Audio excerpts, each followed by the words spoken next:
how can I make the surrender to the Guru permanent? Have you not been told that there is nothing permanent in this world? That is the search itself. What am I when this temporary state is gone, and before it came?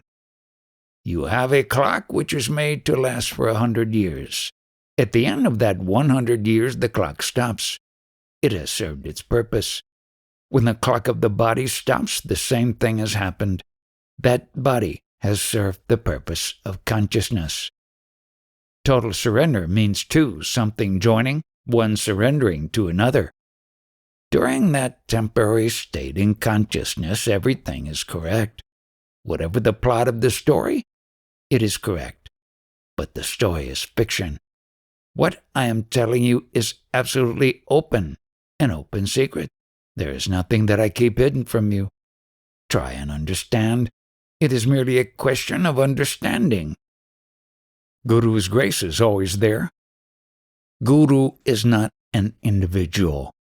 You are thinking in terms of a form. The consciousness is all-pervading. You find out what is this you that is seeking grace. In that body, the I am is ticking. That is the Guru. You worship that I am principle and surrender to that Guru, and that Guru will give you all the grace. In the consciousness there can exist nothing without its interrelated counterpart. The moment you say knowledge, knowledge can only be in ignorance. So this knowledge one has about Guru is also ignorance. When will the knowledge be Guru? When that knowledge and the ignorance both disappear into vijnana. Jnana is knowledge, ajnana is ignorance, both disappear in vijnana. I am caught in that process of watching the body-mind. Dream occurs in objective, material manifestation, in the consciousness. It is not you. It is something other objective, material. What you call I am and birth, you are not that. It is material. Suppose that there is a Muslim boy that I have adopted. I have not sired that boy, but I now claim him as my boy. Like that, this I amness is not directly me. It is something other, something material, something Muslim. I am not that. I, the Absolute, have nothing to do with that. People are sometimes confused because they expect an answer which is based on their concepts. You ask someone to bring you a spoon, and instead he brings you a needle. Both are words, both are knowledge, but this is not what you want. What you will receive is the true knowledge, even if what you are asking for is not the true knowledge. I must reach that level to be able to understand. There are millions of grains made into millions of forms, but the seed is only one. All these millions of forms are because of some particular seed. But I am not that seed. The ultimate knowledge does not have any knowledge. This knowledge, I am, has appeared spontaneously as a result of the body. See it as it is. Understand it as it is. When the waking state is gone, sleep begins. When sleep is gone, the waking state begins. When both are gone, I am at home. Why did they leave me? Because it was all foreign. It was not me. Take this advice. Better not to be trapped in the spiritual knowledge business. Have a nice time, a good life. Be of service to others. And in due course, when the time is ripe, you will die. Without your advice, millions of people are already following your advice. The knowledge that I am expounding will dissolve your identity as a personality and will transform you into manifest knowledge. The manifest knowledge, the consciousness, is free and unconditioned. It is not possible to either catch hold of or give up that knowledge because you are that knowledge, subtler than space. This knowledge that you are the manifest must be opened through meditation. You do not get it by listening to words. Is not this consciousness prior to any other experience? And is there not something on which this consciousness has come about? That waking state, deep sleep, and sense of presence? Who has these experiences other than that which was prior to these experiences? That which is talking to you is that state which is time-bound, which has come temporarily upon my original state. Therefore, you and I can have no sense of fear. It is only this changing state which has identified with the body, which has fear. The fear of death is fine for accepting the identity of the body as a separate entity in total functioning. It is only birth which fears death. Presence and absence are interrelated dualities. This was understood only after the sense of presence arose. Earlier, there was no sense of either absence or presence. What if we understand only intellectually, and we have not yet realized? The big advantage of even intellectually understanding is that you will not be bound by fear of death. Birth did not give you anything, and death can take nothing from you. According to the world, I have this terrible disease. I keep on talking exactly as I talked earlier. It has no effect on me. Only that which has taken birth will disappear. How am I affected? You are fortunate to hear what I say. Listen, but do not make any effort to understand it, because only your intellect can try to understand, and intellect does not reach that. What you have heard will have its own results. Do not interfere. Even if you have certain emotions of fear, etc., understand that they are of that chemical of which the body and mind are made. You have nothing to do with that temporary state. In the name of spirituality, many people commit a lot of atrocities on the body, thinking they will get superior knowledge. From where and what? What are they going to gain? This knowledge is provided I am. I am neither a guru nor a disciple. This is all the play of the 5 elements. Body is just a biological development, a vegetation growth, and we take pride in it, asserting that I am somebody. But this is just a natural growth, just like plants. Is the experiencer eternal? If the experiencer had been eternal, he would have not made inquiries asking what is this, what is that. Had he been eternal, he would already have had all the knowledge of this objective world. How can we find the way that is meant for us? If your urge to realize the self is very intense, your urge and the consciousness will direct you in the correct course. Sometimes when I understand, something happens to me. I either get tense or I begin shaking in my head or neck, and sometimes there are noises going on in my head. I don't understand it. Should I ignore it or what? Just ignore it. Those are good signs. Physical sickness is there sometimes. It is not sickness. It is the expression of the 5 elemental body. Can one realize through Nama Mantra? So many sages have developed into the highest state only through Nama Mantra.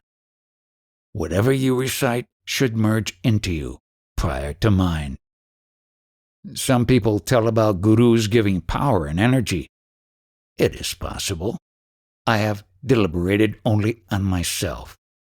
Trances, visions, samadhi. Did Maharaj go through all those experiences? Any number of them. I did not take delivery of all those experiences. Why do some people go through it and others don't? The design of each seeker is different. According to the seeker's quality, he will encounter experiences.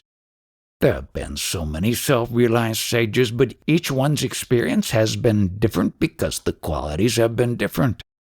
The experiences of Rama and Krishna were different. Any jnani discards the experiences. He does not get associated with them. He does not hang on to them or try to invoke them again. This identity with the body as an entity is present.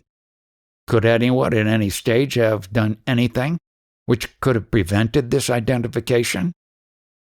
It is the nature of this beingness to associate itself with a form. How can an imagined entity separate itself? Is this wanting to be separate also natural, a part of nature? Yes, it is all part of natural functioning, part of the show. The entire thing is a concept. All that can be done is to understand. Look at the apparent contradiction. My own form is suffering. When that is known, more people come here, more people receive advantages. Those advantages happen automatically, spontaneously. I am not working for those advantages which you get. The talking which I do and your listening is part of the total functioning. You consider it as one individual listening to another individual. That is not so. What you hear is universal consciousness. This knowledge is not to be conveyed to a human being who is a spiritual infant. The human being is trying to collect benefits for an individual. When this identification is given up, the receptivity for the talks will be created.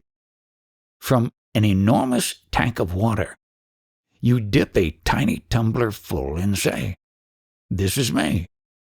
Whatever status and achievements one has attained will remain only so long as the name and form remain.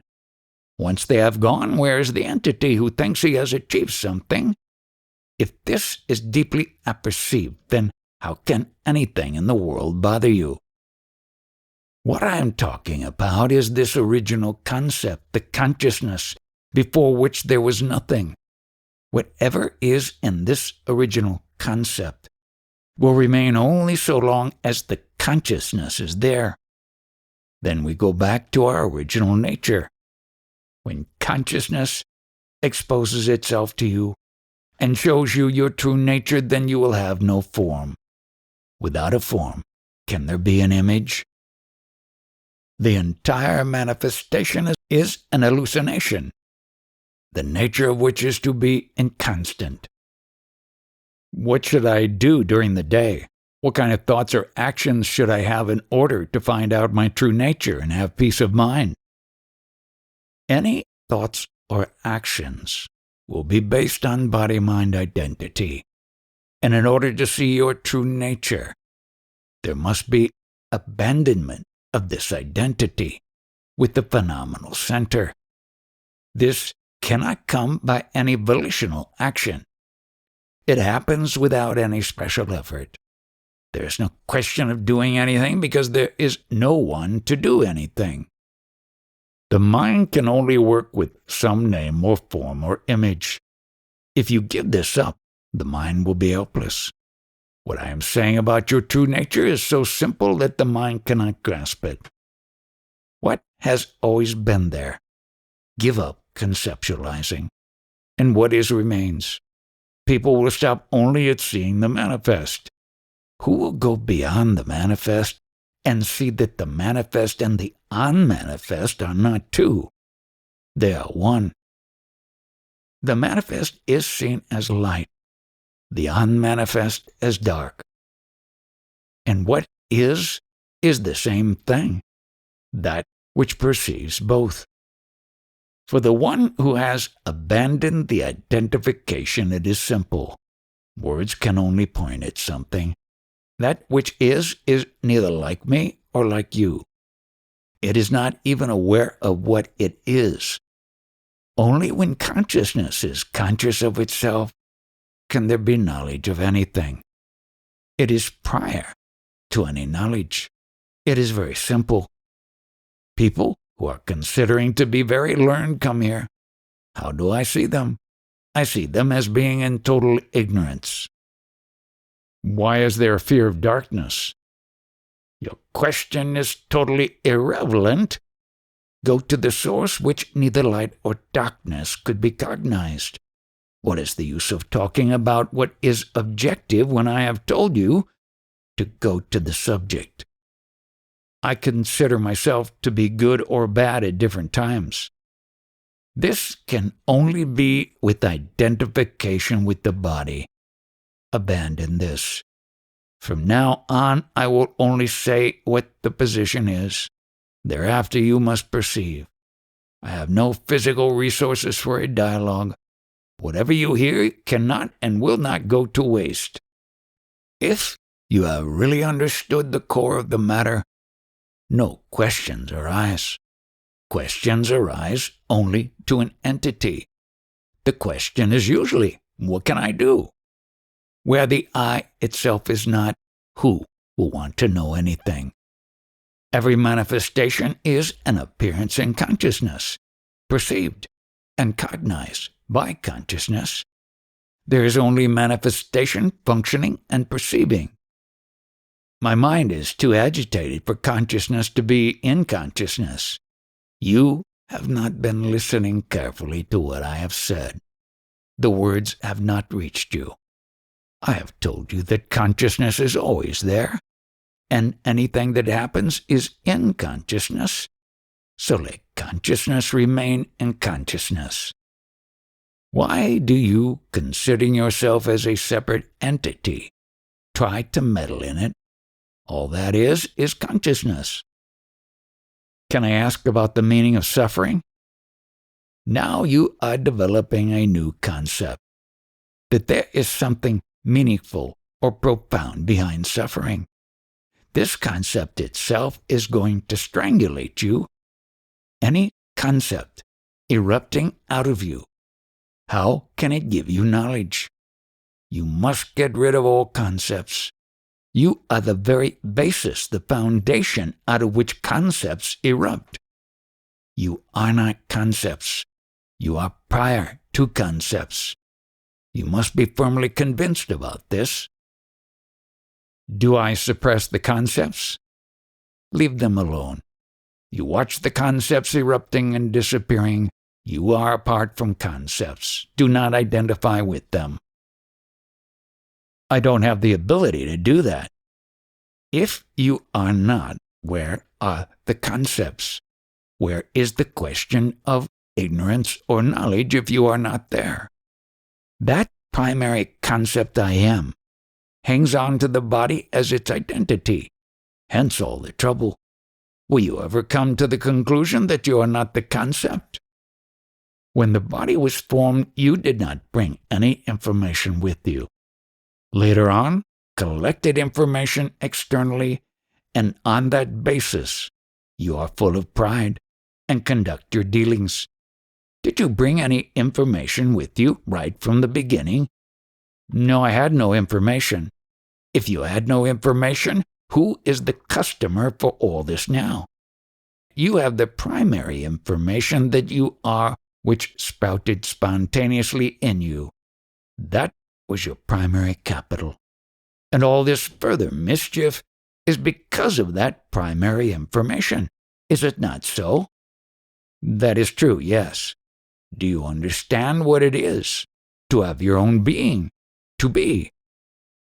I do not clearly understand. It is not to be understood through words. Whatever knowledge you derive out of words is ignorance only. To be is not to be understood. It is just a feeling. Who knows the consciousness? Consciousness knows itself. Consciousness understanding consciousness, by this method you will not have emancipation. You have to ask yourself, who knows this beingness? If I know that I am at a particular point, then it meant that prior to that point I did not know that I am. That which was not aware of its existence became aware of its existence when the consciousness came. And this consciousness is only the nature of the physical body. It is made of material and is therefore temporary. There is no knowledge in the Absolute. All knowledge is only in the grasp of the five senses and words. Suppose these three words, the waking state, deep sleep, and knowledge I am, are not there. What are you? Just knowingness, consciousness. Is this knowingness, consciousness, in your association continuously forever? No, then give it up. Why do you lean on that which will not be in your association eternally? All our scriptures say that only the Para-Brahman is the truth. Nothing else is, and you are that eternally. Why do I separate myself from that? When nothing else but that prevails, how can you be separate from it? There is a poem written by Jnanaswara to that 1400-year-old sage. One line says, "The vision of knowledge becomes weaker and weaker." What is the meaning of that? The vision of consciousness will also drop off in the ultimate analysis, because knowledge and ignorance are in the realm of consciousness. I do not want to let go of a single word of yours. How long are you going to hang on to the words and the meaning of words? How long? They are useful so long as the I am is there. This I am is a concept also, is it not? And you want to hang on to this concept also. This I amness is not going to remain in your association. And when it goes, everything relating to that I amness goes. When this is the state of affairs, what is the use trying to gain or assimilate knowledge? Words are not exactly applicable. I have seen exactly how I am not, in the absence of I am. What that state is, I have seen, or am seeing. Therefore, I don't lose anything. In that state, there is no question of seeing or experiencing, but for the sake of communication, we have to borrow these words. These are great men, full of wisdom, profound. But how do I look at them? They are just like me. This one is a legal luminary and a Sanskrit scholar. With the combined effort, he is trying to capture Para-Brahman in his words. He is very good at it. But what is the gain? To realize that my state is without concepts, that itself is the gain. You are standing on a concept I am and trying to paint that with another concept. This is a different kind of court. The lawyer is hauled into the dock. Is this I amness, which everybody has, the same thing as consciousness? Other than this consciousness and I amness, where is there that can claim I am? Understand that this I is not different at different levels. As the Absolute, it is the I which in manifesting needs a form. The same Absolute I becomes the manifested I, and in the manifested I, it is the consciousness which is the source of everything. In the manifested state, it is the Absolute with consciousness. You may think that you consider yourself to be consciousness, but you generally keep on wanting something as an entity, even if it is spiritual knowledge. The body is only an instrument by which consciousness manifests itself. It has no separate autonomous identity. This body which you love so much is time-bound, and this consciousness which depends on the material body is also time-bound. The vital breath is the active element which keeps the body in action. Consciousness is the passive element. The vital breath will leave the body after a certain span of time and leave dead material. The consciousness will also leave the body and merge with the universal consciousness. This is the normal process. Within this, what is it that you consider yourself to be? This is merely a functioning. There is no separate entity. Actually, our true identity is known to everyone. There is no doubt about it. But because of the identification with the body as an entity, what is definitely known to us is being forgotten. Listening to what I say may give you a temporary sense of peace and pleasure, but so long as you consider yourself a separate entity wanting spiritual salvation, all this is useless. There is no entity that can benefit from the listening that takes place. What is birth, after all? Birth is only the waking state, deep sleep, and sex. Suppose the sex is removed. Then there will be no interest. The sex cannot fill your stomach, cannot provide you with food, but that is necessary. It is easier to understand that the entire manifestation is of the nature of a dream or mirage, but you interpret the rest of the manifestation as being a mirage and won't let go of the seer of the phenomenon. The seer is also part of the mirage.